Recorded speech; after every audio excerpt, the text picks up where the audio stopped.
इस वक्त एक और बड़ी खबर, वो जो अब 47 लोग हवा में झूल रहे हैं। जानकारी ये सामने मिल रही है कि उनमें 3 बच्चे भी हैं। फंसे हुए पर्यटकों में 3 बच्चे भी शामिल। और ये जो पर्यटक हैं वो न सिर्फ झारखंड बल्कि बिहार और बंगाल के लोग भी हैं जो इस रोपवे की ट्रॉलीज में इस वक्त फंसे हुए हैं, हवा में झूल रहे हैं जिंदगी और मौत के बीच। हालांकि एक अच्छी शुरुआत हो चुकी है। MI-17 सेना के हेलीकॉप्टर की मदद से एक व्यक्ति को सुरक्षित बचा लिया गया है, लेकिन अभी भी 47 जिंदगियां जो हवा में झूल रही हैं और इनमें 3 बच्चे हैं। 3 अलग अलग राज्यों के लोग हैं जो इन ट्रॉलीज में फंसे हुए हैं। प्रकाश, चुनौती बड़ी है सेना के सामने, क्योंकि मासूम भी इस वक्त फंसे हुए हैं और पिछले 21 घंटे से फंसे हुए हैं, भूखे प्यासे इन ट्रॉलीज में, जिंदगी की आस में, इंतजार में मदद की। प्रकाश, आप समझ सकते हैं कि किस तरह से ये लापरवाही कितने बड़े पैमाने पर है कि दिन के 12 बज गए और तब जाकर के पता चल पा रहा है कि कितने बच्चे, कितनी महिलाएं उस ट्रॉली में फंसे हुए हैं। तो निकालने में जो देरी हुई है और जो रेस्क्यू करने के लिए जिस तरह से क्विक रिस्पांस होना चाहिए था वो नहीं हो पाया है, और जिसका खामियाजा ये भुगतना पड़ रहा है कि दिन के 12 बजे तक लोग प्यासे भूखे वो ट्रॉली में पड़े हुए थे, सहमे हुए थे, डरे हुए थे, और एक एक पल ऐसे कट रहा था जैसे मानो एक एक साल हो।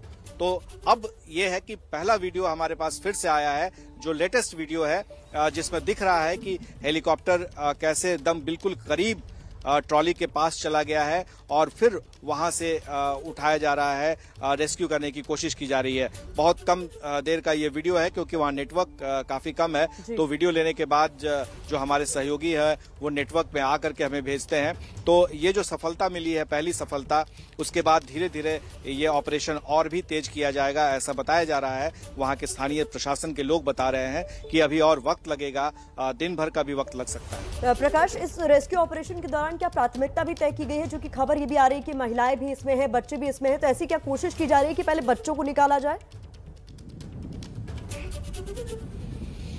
बिल्कुल, प्रायोरिटी तय किया जा रहा है और उसमें सबसे पहली बात है कि उस ट्रॉली के पास जाना और फिर वहां पर गेज करना कि इस ट्रॉली के अंदर में कितने बच्चे हैं, कितनी महिलाएं हैं, और फिर उनको उसी हिसाब से अंदर से बात करना।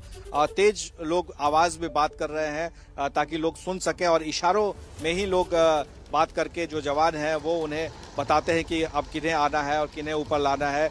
पानी भेजा गया है, उसके बाद से ऊपर उन्हें निकाला जाएगा। तो क्योंकि चारों तरफ से बंद होता है ट्रॉली, और निकलने का जो के लिए जो है वो भी एक कड़ी मशक्कत करनी पड़ती है, बड़ी एक्सरसाइज करना पड़ता है उसके लिए, और काफ़ी ट्रेंड जो जवान होते हैं वही इस चीज़ को कर सकते हैं, क्योंकि हवा में लटकना, फिर दूसरे व्यक्ति को अपने पास लाना और फिर उसके सहारे ऊपर जाना, और हेलीकॉप्टर के ज़रिए क्योंकि वो हवा में डोलता रहता है, तो ये काफ़ी मशक्कत भरा और काफ़ी जोखिम भरा होता है।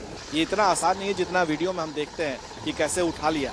आप समझिए कि एक तो जो व्यक्ति जिसे निकाला जा रहा है वो कितना डरा रहता है, सहमा रहता है, और कम से कम जब वो ट्रॉली में होता है तो वो थोड़ा सुरक्षित होता है क्योंकि बैठने की जगह होती है और चारों तरफ से ढका होता है। लेकिन जैसे ही वो हवा में निकलता है तो वो भी उसके पास नहीं रहता, सिर्फ एक सहारा है, और वो है डोर, जिस डोर पर उसकी जिंदगी बची होती है, और वो जो जवान होता है वो उसे पूरी तरह से जकड़ के रखता है और फिर नीचे लाता है। तो ये जो सारा एक्सरसाइज है बहुत ही डिफिकल्ट होता है, बहुत मुश्किल भरा होता है, और ट्रेंड व्यक्ति की जरूरत होती है। बगैर ट्रेनिंग के लंबे समय तक ट्रेनिंग, जो आप देख रहे हैं कि हवा में लटक रहा है शख्स, वो कितनी कड़ी मशक्कत करता होगा, और फिर उतनी ही ताकत उसको लगानी पड़ती है उस या तो बच्चे को या व्यक्ति को जिसे रेस्क्यू करना पड़ता है, खुद ताकत से उसे उठाना पड़ता है, क्योंकि नीचे से आप समझिए कि अगर किसी व्यक्ति को उठाए तो उसका वजन जो होता है कितना ज़्यादा होता है, तो उस वजन को अपनी वजन के हिसाब से फिर से उसको उठाना, फिर उसको बांधना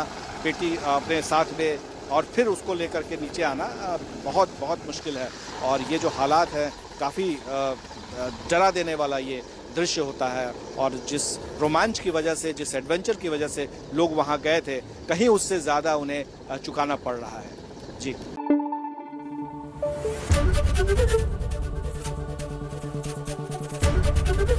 एबीपी न्यूज आपको रखे आगे।